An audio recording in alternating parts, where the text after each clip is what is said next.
आज हम 9th class biology के फर्स्ट चैप्टर से स्टार्ट कर रहे हैं जो कि है इंट्रोडक्शन टू बायोलॉजी। बायो पढ़ने से पहले हमें पता होना चाहिए कि बायोलॉजी है क्या। तो सबसे पहले हम अगर बायोलॉजी की डेफिनेशन की बात करें तो बायोलॉजी जो है बेसिकली 2 वर्ड से ड्राइव हुई हुई है। एक है बायो और सेकंड वर्ड है लोगोस। बायो का मतलब होता है स्टडी ऑफ लाइफ और लोगोस का मतलब होता है थॉट और रीजनिंग। तो अगर हम इन दोनों को लेके बायोलॉजी की डेफिनेशन की बात करें तो बायोलॉजी की डेफिनेशन हमारे पास कुछ इस तरह से बनेगी कि हम अपनी थॉट और रीजनिंग की बेसिस पे जो लाइफ को स्टडी करते हैं वो है बायोलॉजी। अब बायोलॉजी की डेफिनेशन के बाद हमारे पास इसमें जो नेक्स्ट टॉपिक आता है वो है division and branches of biology. Biology की branches, division and branches. Basically biology की हमारे पास 3 मेन डिवीजन्स हैं, जिसमें सबसे पहले हमारे पास आता है ज़ूलॉजी, सेकंड है botany and third one is microbiology. अब इनके नाम से ही फाइंड आउट कर लेंगे हम कि इसमें हम किस चीज़ की स्टडी करते हैं। जू मीन्स के एनिमल्स को शो कर रहा है, तो ज़ूलॉजी में हम स्टडी करते हैं एनिमल्स की।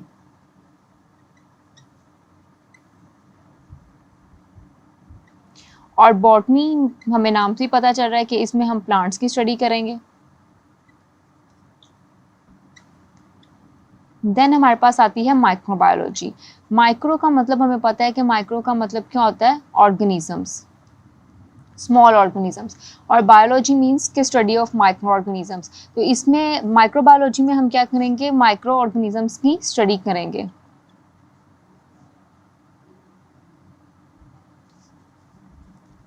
फॉर एग्जाम्पल जैसे कि बैक्टीरिया है, फंजाई है, इस तरह से जितने भी माइक्रो ऑर्गेनिजम्स हैं उन सब की स्टडी को हम माइक्रोबायोलॉजी में लेके आएंगे। जो हमारे पास ज़ूलॉजी और बॉटनी है इसकी फर्दर कोई ब्रांचेस नहीं है। इसमें सिर्फ ज़ूलॉजी में हम एनिमल्स की स्टडी करते हैं और बॉटनी में प्लांट्स की। लेकिन जो हमारे पास माइक्रोबायोलॉजी है ये आगे से फर्दर डिवाइड कर जाती है और इसकी काफ़ी ज़्यादा ब्रांचेस हैं। अब हम माइक्रोबायोलॉजी को डिटेल में पढ़ेंगे कि इसकी मज़ीद कौन कौन सी ब्रांचेस हैं। ह्यूमन लाइफ को स्टडी करने के लिए हम बायोलॉजी की जो ब्रांचेस अभी हमने डिस्कस की हैं इनको फर्दर डिफरेंट ब्रांचेस में डिवाइड करते हैं। इसमें जो सबसे पहले हमारे पास ब्रांच आती है वो है मॉर्फोलॉजी।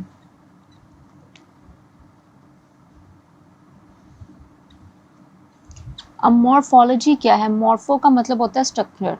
मॉर्फोलॉजी में हम स्टडी करते हैं किसी भी एनिमल की या ह्यूमन बीइंग की साइज को, शेप को और स्ट्रक्चर को।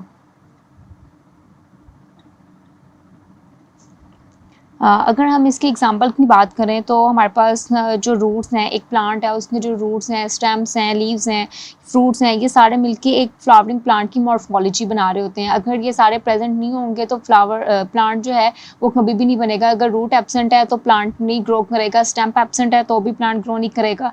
तो किसी भी चीज़ की ग्रोथ के लिए उसका साइज, शेप और स्ट्रक्चर जो है वो बहुत इंपॉर्टेंट होता है। मॉर्फोलॉजी के बाद जो सेकेंड हमारे पास आता है वो है एनाटॉमी।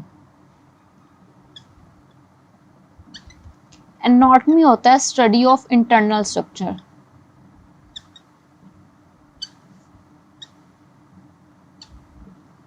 मॉर्फोलॉजी में हम एक्सटर्नल स्ट्रक्चर की बात करते हैं कि कोई भी चीज़ है तो उसका साइज़ कितना है, उसकी शेप कैसी है या उसका एक्सटर्नल स्ट्रक्चर कैसा है। लेकिन एनाटॉमी में हम जाएंगे तो एनाटॉमी में हम इंटरनल स्ट्रक्चर की बात करेंगे।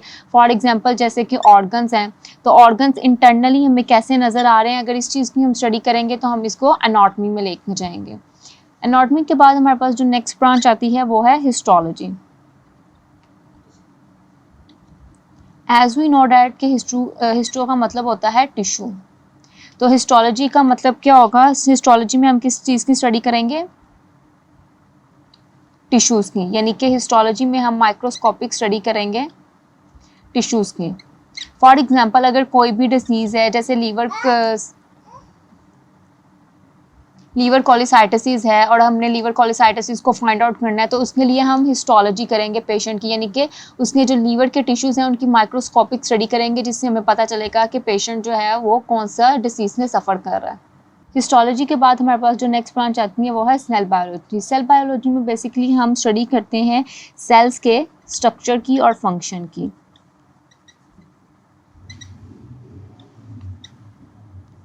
इसके अलावा इसमें हम सेल ऑर्गेनेली को भी डिस्कस करते हैं। फॉर एग्जांपल, अगर हमारे पास प्लांट सेल है तो ये हमारे पास प्लांट सेल है और ये हमारे पास एनिमल सेल है, और हमें पता है कि जो प्लांट सेल्स होते हैं उनमें न्यूक्लियस हमारे पास साइड में होते हैं, और जो एनिमल सेल्स होते हैं उनमें हमारे पास न्यूक्लियस जो है वो बिल्कुल सेंटर में होता है। इसी तरह जो हमारे पास प्लांट सेल हैं इसमें राइबोसोम्स जो है वो स्मॉल इन साइज़ होते हैं, और जो एनिमल सेल्स हैं इनमें हमारे पास राइबोसोम्स जो है वो लार्ज इन नंबर होते हैं।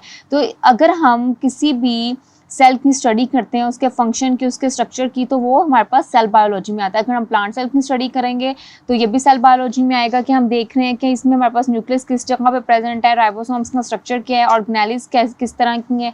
इसी तरह एनिमल सेल्स की बात करेंगे तो उसमें भी हम न्यूक्लियस देखते हैं, राइबोसोम्स देखते हैं और बाकी सारी ऑर्गेनेलिस को स्टडी करते हैं, तो ये भी सेल बायोलॉजी में आ जाता है। इसके अलावा सेल बायोलॉजी में हम सेल डिवीजन की भी बात करते हैं कि सेल्स डिवाइड कैसे होते हैं।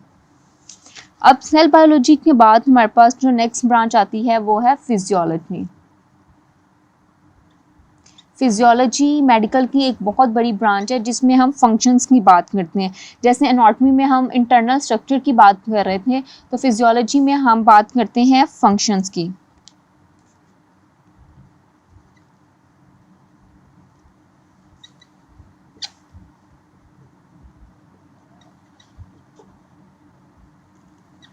कि लिविंग थिंग्स में जो इंसान है या प्लांट्स हैं उनके जो ऑर्गन्स हैं या उनके बॉडी पार्ट हैं वो कैसे फंक्शन परफॉर्म कर रहे हैं। फॉर एग्जांपल, अगर हम स्टमक की बात करें तो स्टमक का फंक्शन क्या है, डाइजेशन करना। तो अगर हम डाइजेशन को स्टडी करेंगे तो वो हमारे पास फिजियोलॉजी में आएगा। अगर हम स्टमक के स्ट्रक्चर की बात करेंगे, फॉर एग्जांपल ये हमारे पास स्ट्रक्चर है, एक स्टमक है, अगर हम इसके स्ट्रक्चर की बात कर रहे हैं कि इसकी किस तरह की शेप है, तो ये हम एनाटॉमी में जाएंगे। लेकिन हम ये देख रहे हैं कि इसके अंदर डाइजेशन कैसे हो रही है, तो ये हम फिजियोलॉजी में स्टडी करेंगे।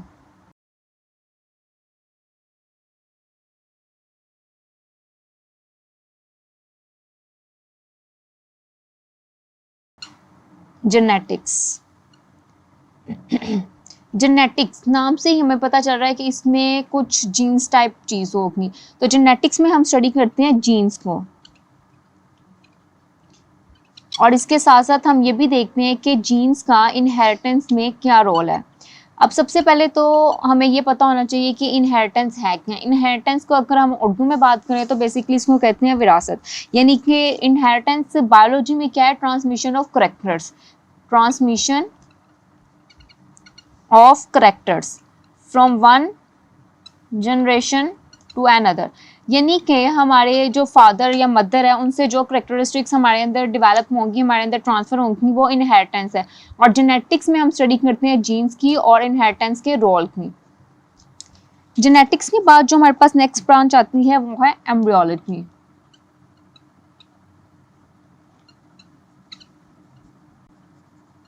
अब एम्ब्रियोलॉजी, इसके नाम से हमें पता चल रहा है कि एम्ब्रियोलॉजी है तो इसमें एम्ब्रियो की स्टडी होगी। तो एम्ब्रियोलॉजी में हम डेवलपमेंट ऑफ एम्ब्रियो की बात करते हैं।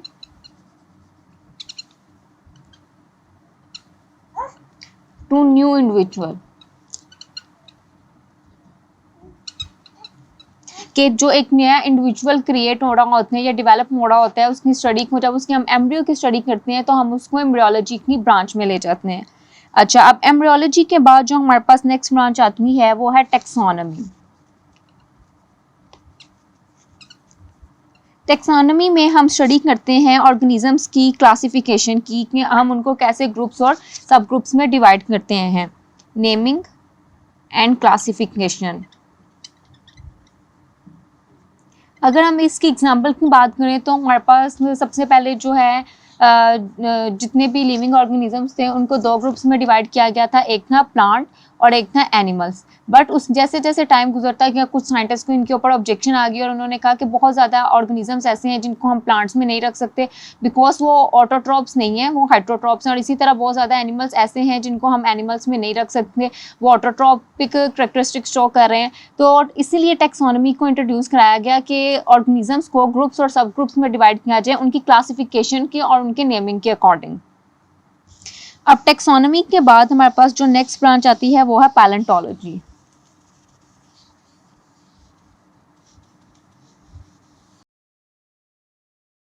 पैलेंटोलॉजी, अब पैलेंटोलॉजी से आपने ये नहीं समझ लेना कि इसमें हम प्लांट्स की स्टडी करते हैं, बिकॉज क्योंकि प्लांट्स की स्टडी तो हम बॉटनी में करते हैं। पैलेंटोलॉजी में हम स्टडी करते हैं फॉसल्स की। फॉसल्स इसमें सबसे पहले पॉइंट क्या आएगा, स्टडी ऑफ फॉसल्स। अब फॉसल्स क्या होते हैं? फॉसल्स वो होते हैं जो ऑर्गेनिज्म की एक्सटेंट्स होती हैं, यानी कि जो उनके रिमेनिंग ऑब्जेक्ट्स होते हैं, जब उनको हम ज़मीन में बरिड कर देते हैं तो काफ़ी अर्सा गुजरने के बाद फॉसल फ्यूल्स में कन्वर्ट हो जाते हैं। और जब हम फॉसल्स को स्टडी करते हैं तो हम कहते हैं कि ये पैलेंटोलॉजी है। टॉपिक से रिलेटेड अगर आपको किसी भी किस्म का कोई क्वेश्चन हो तो आप कमेंट सेक्शन में पूछ सकते हैं।